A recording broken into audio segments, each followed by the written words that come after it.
Many people who don't play golf see it as a rich man's sport. And that's the image that our next guests want to change. They're in Washington to talk to the folks on Capitol Hill, and they hope to change those perceptions. Joining me are Mark Woodward, who is the CEO of the Course Superintendents Association, and Rafael Barajas, who is the superintendent of the Hacienda Golf Course in Diamond Bar, California. Gentlemen, when I was a kid, I caddied for a bunch of fat old guys who I thought were impossibly rich. And it didn't, golf looked like a lot of fun, but not the way they played it.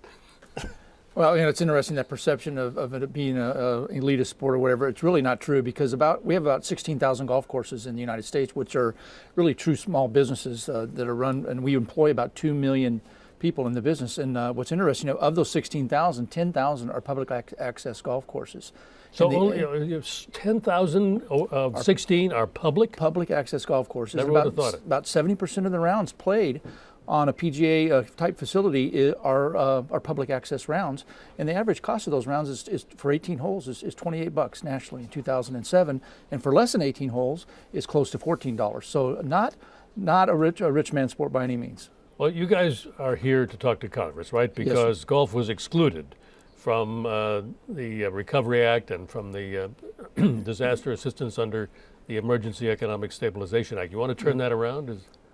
Yes, that's what we're trying to do. We're trying to turn that message around a little bit and tell the story of golf in a different manner, and really put a new face on golf. This truly isn't about tournament golf or what you see on TV. This is about the people that work day in and day out making their living at golf. And we were excluded from the Katrina tax relief funding that was given a few years ago, and we wanted to change that. And that's what really started the impetus of this We Are Golf campaign. And that's the message that we're trying to get out, that we are small businesses employing a lot of people in the United States that are making their living, paying mortgages, putting their kids through college and those types of things. And we deserve that recognition as well. And we don't want any special treatment from Congress. We want to have a level playing field with other small businesses. So you're talking about employment that golf creates. Mr. Barajas, I guess your story illustrates that pretty well. Tell us. Well, a golf course will employ an average of approximately 40 to 50 individuals on an average nationwide. But not only that, it goes beyond, golf goes beyond that, because the impact that it has, it goes to other businesses such as golf equipment manufacturers, food and beverage operations. It's deeper than just the employees that are employed at the golf course.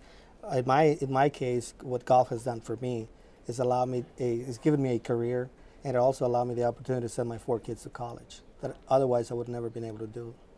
I would have never been able to have done that. So I understand you came to this country as a child, right? That is correct. I came to this country back in 1978. I was 14 years old. I knew I wasn't going to work indoors. I grew up outdoors, and so it was natural for me to look at an open space, and golf was just a beautiful piece of land that provides a lot of provides opportunities for a lot of people. It provides an enjoyment and employment opportunities for many people. So you guys are also talking about golf as an environmental help to sustain the environment. Yeah, there's really kind of 3 legs to the stool that we're talking about: the economic, the environmental, and the human aspects of golf. But one of the big legs of that stool is the environmental component. And the Environmental Institute for Golf, which is our organization's philanthropic arm, is leading the charge from an industry-wide standpoint to develop a sustainability platform that's working towards continuous improvement, showing that the golf industry is conscious of what we do and how we do it, and from an environmental stewardship standpoint. So do you see it as a way to sustain open land? That golf course that I caddied on as a kid is now apartment buildings. In some cases, that's what happens. But golf course is really a sanctuary for wildlife. It provides a green space for the environment. There's a lot of wildlife in our situation.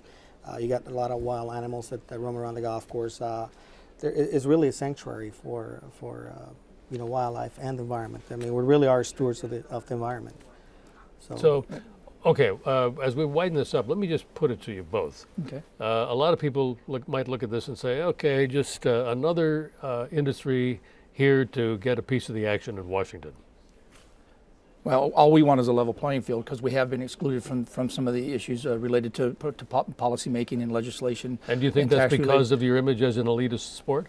I think it's because we haven't done a very good job of telling our story, and now we've come together and we're reducing redundancy. We're coming together as a one voice, as an industry for the first time, and all of the allied associations are here today for National Golf Day, and a part of that is unveiling of the We Are Golf campaign that we're working on right now. And so we think it's part of us telling our story. And we talked to the Republican leadership this morning, and they agreed to listen to us and say we need to understand what you all do as an industry better, but you also need to understand what we do. So we're here to offer ourselves as a resource, as an industry to them, kind of a soft ask on this trip, to offer ourselves as a resource and to collaborate with them and to try to be included at the table when they have dialogue about legislation, because we think we have a lot to add to that dialogue when it takes place. So, you going to invite anybody out for a round? You're welcome. If you're in California, you're welcome to come over and play my facility. We'd love to have you out. That'd be We'd great. love to have you out. Absolutely. Rafael Barajas, Mark Woodward, thank you very much. Thank you very much. being with Appreciate us. the time.